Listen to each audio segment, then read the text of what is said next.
Donc, pour faire des numéros automatiques, il te faut déjà quelques trucs. Ton fichier, une police pas vectorisée. Comme ça, c'est bon. Il faut que ton texte il soit aligné ici, centré. Parce que sinon, quand tu as des numéros que tu vas les bouger ou des prénoms, ça ira pas, ça va tous décaler. Ensuite, il te faut ta liste de numéros. Alors, tu me l'as là, excuse-moi, le A, de 1 à 170. Alors, déjà, il faut que tu te dises une chose. Chaque fichier, il doit être tout seul. Il doit être indépendant. Donc, tu vas dans tes variables. C'est ça qui va faire que tu joues avec. Donc, tu as sélectionné ton texte là. Tu crées une variable ici. Ça, c'est pour le voir ou ne pas le voir. Et ça, c'est pour le changer. Ça, c'est si par exemple, tu veux mettre des logos qui changent à chaque fois automatiquement sur beaucoup de fichiers, genre une carte de visite. Euh, Toi, tu travailles chez SwiftUR, toi, tu travailles chez Datova, toi, tu travailles chez machin. Celui-là, c'est pour changer, par exemple, le nom, le prénom automatiquement. Donc là, c'est ça qui nous intéresse. Tu cliques dessus. Tu as vu que ça a changé, il te marque comme ça. Ça, c'est le nom de ta variable. Il faut que tu la changes. Moi, généralement, je l'appelle ID. Ça veut dire identifiant. Ok, je l'ai marqué. Donc, si tu as plusieurs trucs à changer, tu mets par exemple 250 là. Si tu as le prénom ici, tu mets le prénom et tu refais un nouveau plus. Tu cliques dessus et tu recliques sur celui-là. Je te montre juste pour que tu saches. Je vais faire un texte, prénom. Je l'ai ici. Je clique sur plus. Il apparaît comme variable 1. Je clique ici. J'ai prénom qui apparaît là. Et surtout, je change le nom de mon truc. Prénom. Ok. Là, j'en ai pas besoin, je peux le virer. Ok. Donc, on va l'enlever, ça ne sert strictement à rien. Ok. Donc, tu as de 1 à 250. Donc, tu ouvres Excel. Tu ouvres Excel, tu fais un nouveau document. Il faut que l'entête de ton tableau s'appelle exactement comme ça. ID. C'est pas ID en majuscule. C'est pas I espace D. C'est ID. Donc, ID. 1 à 250. Donc tu tapes pas un par un, t'imagines bien. Tu prends, tu tapes jusqu'en bas, tu remontes. Là,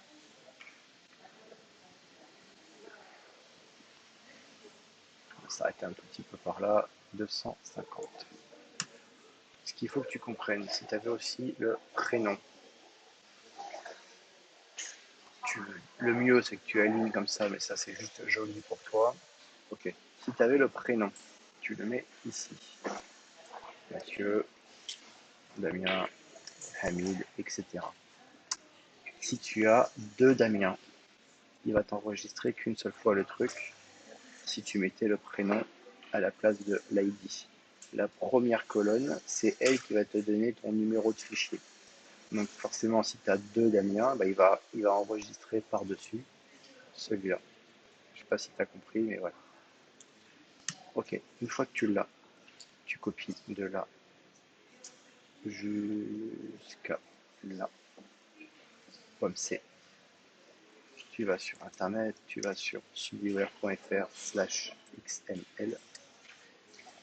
Tu attends 2 secondes, ça c'est normal, voilà, et tu colles ici.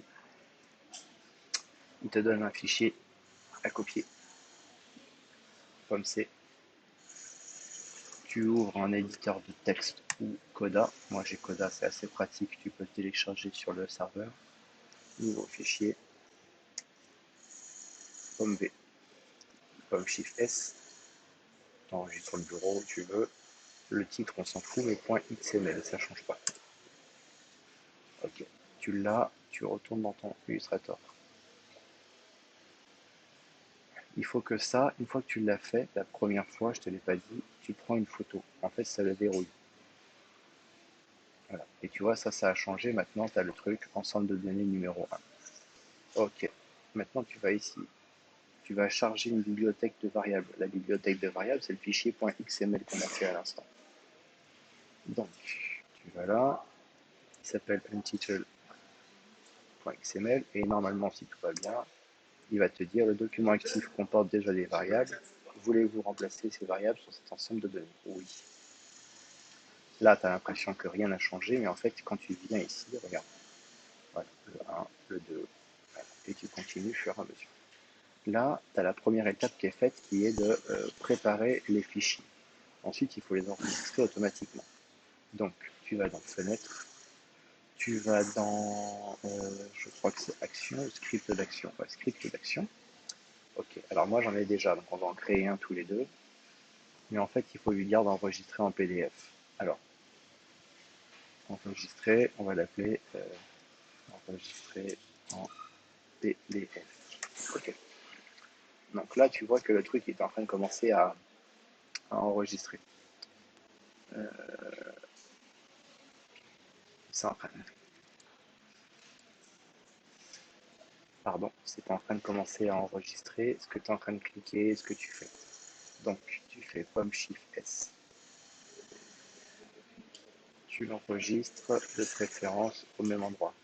Tu l'appelles masque commande A, par exemple. D'accord? En PDF. Enregistré. Ok, tu laisses normal. C'est bon.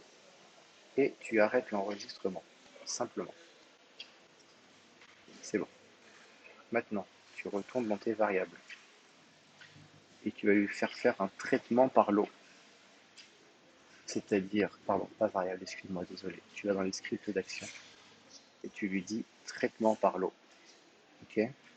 Donc, traitement par lot, tu vas lui demander de traiter quelque chose qui est dans le script d'action en lot, simplement. Traitement d'action. Donc, qu'est-ce que tu veux faire comme script? Bah, c'est l'ensemble des scripts par défaut. Donc, si tu te crées des dossiers de scripts pour toi, par exemple, tu veux remplacer un truc rapidement, tu te fais un dossier comme ça, DGE, ce que tu veux. Voilà, moi, je veux le script enregistré en PDF. C'est ce que je viens de faire à l'instant. OK. Maintenant, qu'est-ce que tu vas utiliser comme source de données? La source, c'est l'ensemble des données.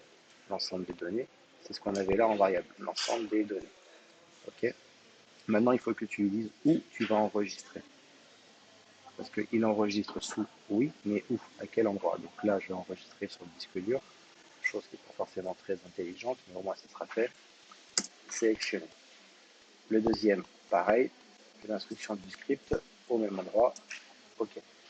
Tu vas laisser fichier plus nom de l'ensemble des données, c'est-à-dire, on a marqué masque espace commande A. Donc, il va te marquer le nom du fichier masque espace commande A, tiret nom de l'ensemble. 1, 2, 3, etc. Et normalement, dès que tu vas faire OK, ça va enregistrer. OK, 2, 3, 4, 5. Et là, il est en train d'envoyer du bois. On va dans le disque dur, on regarde, et en théorie, tu as tous les fichiers qui se font un par un. Tu vois que l'enregistrement PDF se fait très rapidement. Et en théorie, voilà. Donc fais bien attention à chaque fois à changer l'ensemble des données, à mettre l'enregistrement au bon endroit.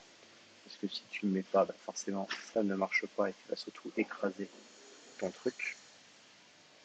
Et logiquement après ça, tout est bon. Allez, à plus tard.